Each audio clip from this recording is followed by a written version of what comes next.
What's up, Taiwan? Good evening. I'm Ethan Liu with 10 minutes of news from here in Taiwan and around the world.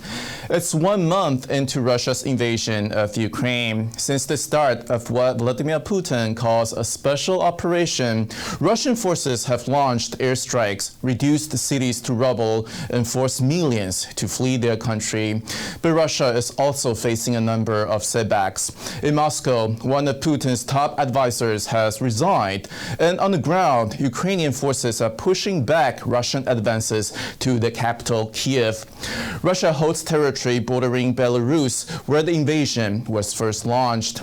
They've captured a band that includes Chernobyl and stretches to around the second city, Kharkiv, which is still under Ukrainian control.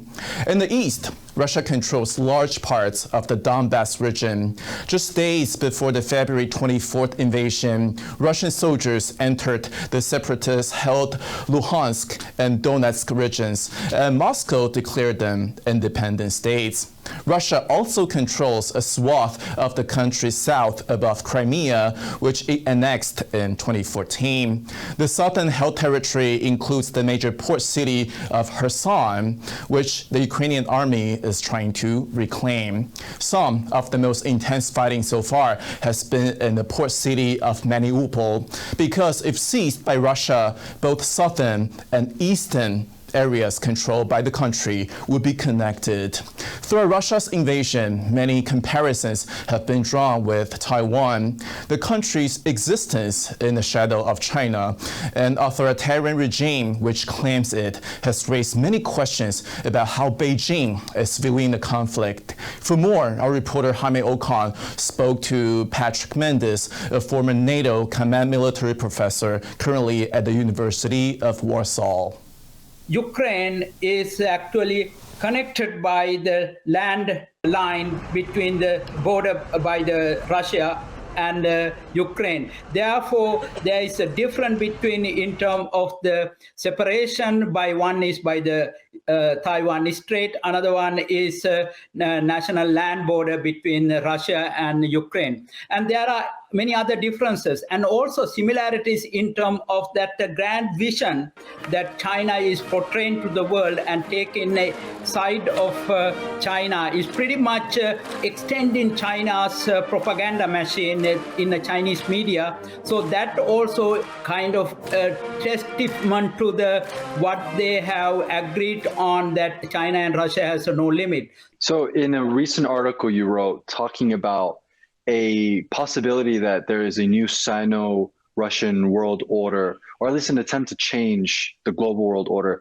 you wrote that Ukraine will not be the last. Can you kind of explain what that means and what implications that has for maybe Taiwan? I think President Xi Jinping is carefully using this test case of Ukraine to reformulated, recalculated its own invasion or taking over Taiwan or unification of Taiwan by force if necessary. So therefore, what I think is that China might be rethinks about what the U.S. commitment is. U.S. commitment to Taiwan is much greater, even though they have a policy of ambiguity. There's a much greater unity between the US and Taiwan. Not only that one, remember the Japan and South Korea and Australia, they are all democratic countries, will support US if there is a war between China and Taiwan. So therefore, I am a little bit optimistic. This experience shows to China, we have to wait and see. It is too risky at this point to invade Taiwan. Taiwan's military is also closely watching the situation in Eastern Europe, taking lessons from Ukraine to better enhance its own combat readiness. As both countries use similar weapon systems, Taiwan is hoping to learn how its Javelin missiles fare on the battlefield and how they could be used as a potential deterrent against China. Jaime Okan reports. This is a Javelin missile system. Since the war in Ukraine started, it has been a key weapon against Russian artillery and can even be used to shoot down helicopters.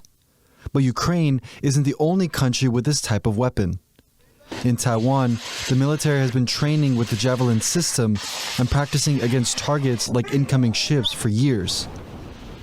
Taiwan is set to receive roughly 400 of these launchers by the end of the year as part of a procurement deal with the United States. 标枪飞弹的部分，它属于第3代的自动导引飞弹，可以增加这射手在战场上的存活率。那包含到它的穿越式装药，以及2种攻顶以及直攻的攻击模式，可以摧毁现代所有的战车。 The war in Ukraine has reignited debate over Taiwan's combat readiness, and training with missile systems like these is just the start.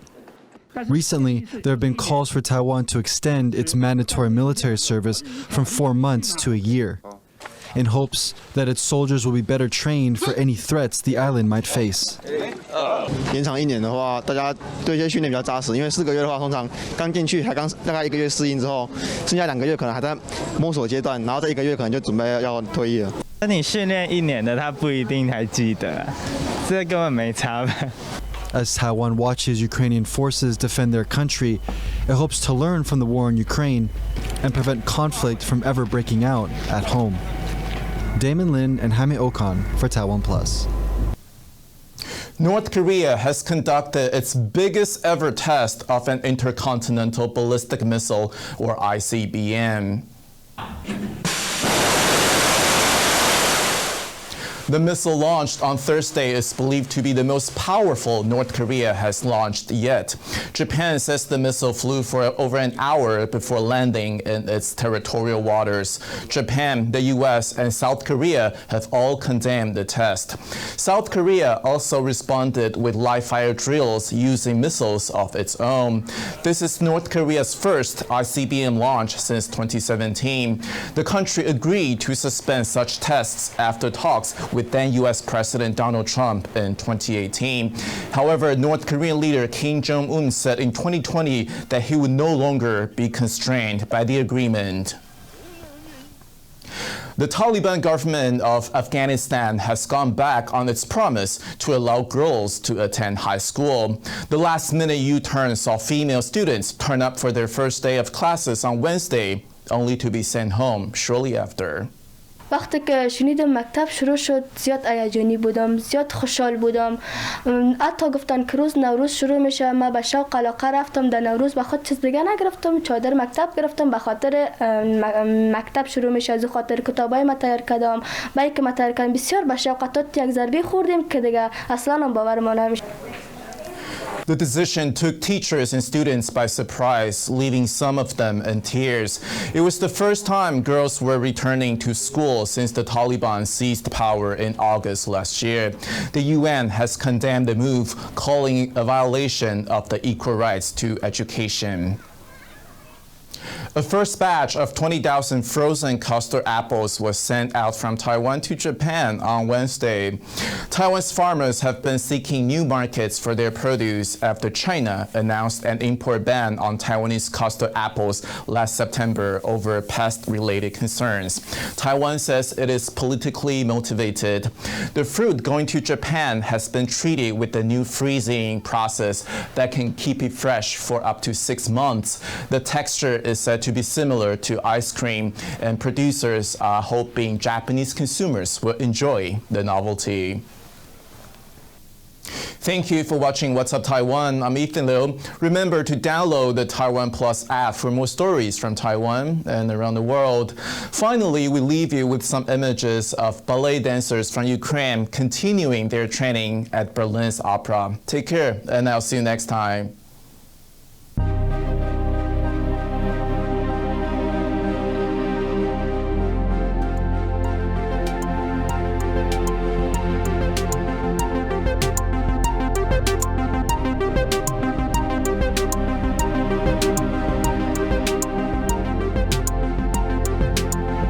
In a changing world, when voices are being silenced, TaiwanPlus is listening.